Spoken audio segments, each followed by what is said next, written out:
Whew. Hey, Mom.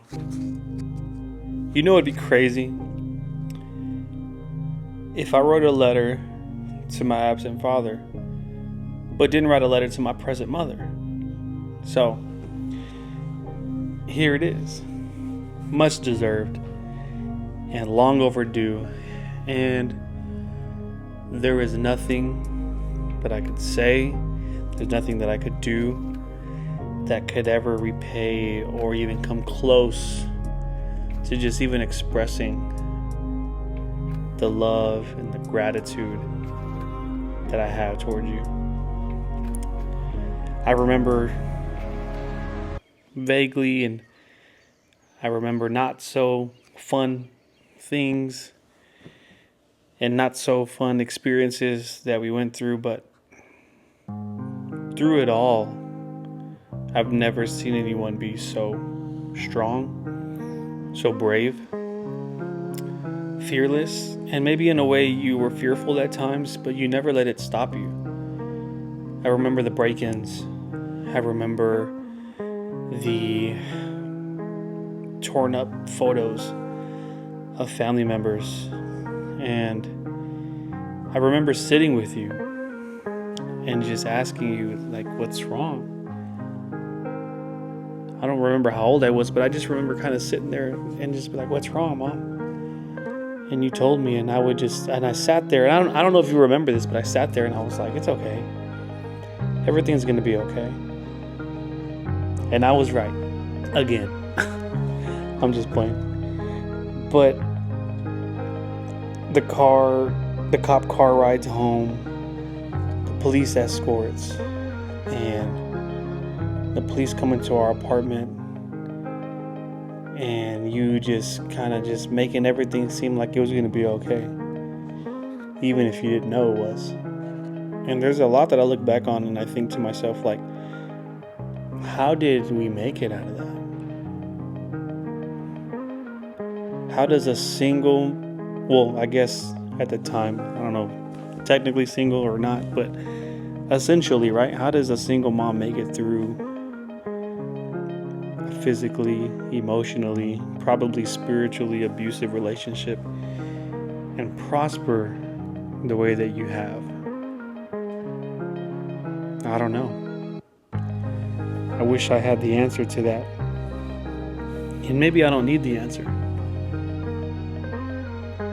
I just know that through it all, you were able to just protect us and be there for us, for me and for Amber. And it's crazy to see how far we've come. You met Dad, and Dad came in and did the unthinkable. It was confusing for me. It was confusing for Amber, but it worked out. And there's just so many things that I could just sit here and just go on to you about. I remember hearing the news whenever you were diagnosed with breast cancer, and I remember you calling me, and it was very vivid. I remember you calling me. Your voice was shaky. There's only a handful of times that I've ever heard or seen you really cry, and that was one of them. You were on the phone, your voice is really shaky, and you tried so hard to be like happy and have this happy tone, but I knew what the news was, and I knew what was about to happen. And you just said, hey Miko, how are you? I'm good, Mom. You were like, that's so good, I'm so happy. And I remember going to Grandma's, and you just said, I have cancer. And we all broke down crying. We didn't know what to do or what to say. And there was a moment that I didn't really know how to accept it, how to deal with it. I remember seeing Dad crying and the boys, being taken out of school, I believe, if I'm not mistaken. But it was a moment that doesn't allow us to get through it if God wasn't on our side. There's so many times the Lord had his hand over your life and our life, and in ways that we didn't even see it. And so I know that you going through that shaped you in a way that you probably didn't think you would be shaped into, and made you grow in ways that you probably didn't want to grow, or maybe you did want to grow, but that wasn't really the way you wanted to do it. And it just gave us a whole different perspective. It was like, it's almost like you're living a second life now, and a new chapter, a new season. And it's almost like the you before the cancer is just someone that's like from the past that but it's like, I'm here now and I see it, and it's so inspiring. And the way that you fought through that and all those surgeries and complications, and you never gave up, and through all of that you taught me never give up. There's one thing, you might not have said this explicitly, but one thing that I learned from you, and that I always carry till this day, is that no matter what, you don't quit. You don't give up. That goes for your job, for your exercises, for anything that you're doing in life. You might get fired, you might get let go, but you can never say that you quit because it was too hard. And that's one thing that I learned from you, is that you never quit because it was too hard. And I thank you for that. Because of you, I've learned what it means to be kind, to be gentle, to be patient. And because of you and our experience, I was able to live that out with my wife. And when I got married, it was still confusing and I was still navigating things, but because of you and because of the word God gave me, I was able to practice patience, joy, peace, and kindness. And I was able to do it with somebody that I'm so proud to call my wife, and my best friend, and my partner. And obviously, you were a major part of that too, because you were telling Cecia that you were praying that we'd get back together, and we did. You were right. You won.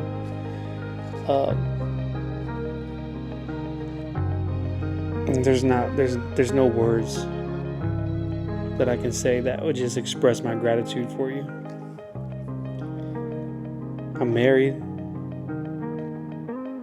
and because of you, because of everything that I learned from you, I have a better understanding of how to navigate through this and how to be a better man and be a better husband.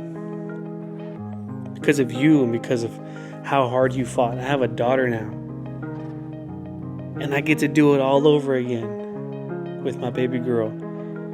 She's teaching me a different kind of patience. That is a different kind of patience. When you get a newborn, it's crazy. She's teaching me a different kind of peace and a different kind of joy.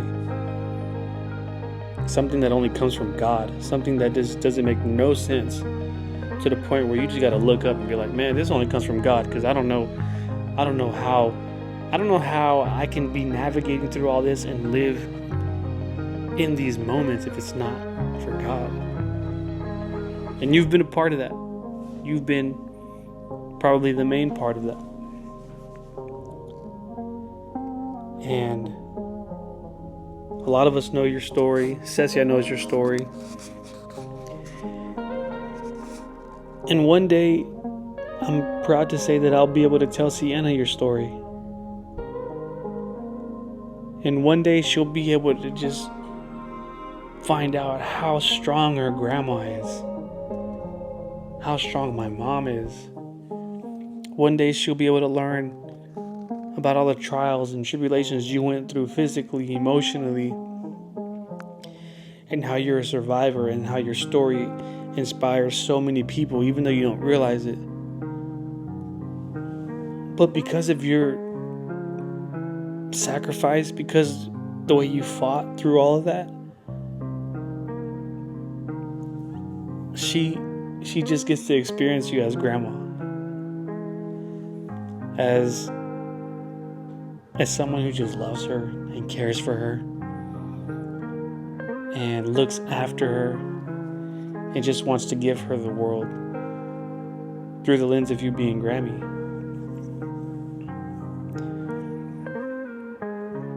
because of you, because of what God has changed in my life and in your life, she's safe. Sienna won't need to experience that. She'll be surrounded by love, by people who love her. Because of you, my wife will never need to experience that. Because she's with me, someone who loves and cares for her and vows to protect her in any way, shape, or form that I possibly can. Because of you. Because of how you fought. Because of how you made it. Because of how you fought cancer.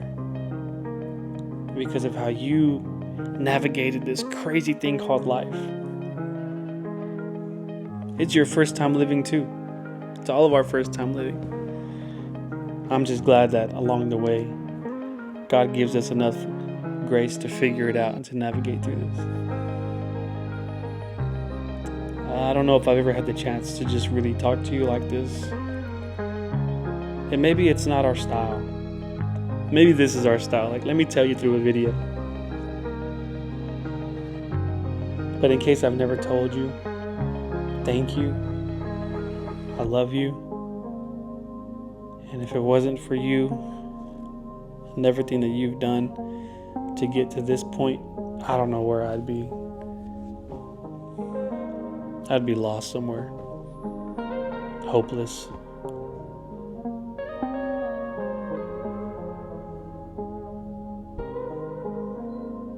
I love you, Mom. Your son.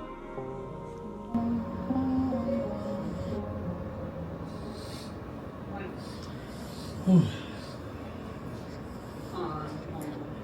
so sweet. Do you like it? Yes, ma'am. Thank you. Did you, when you said Sienna's day, she went like this. I was like, oh.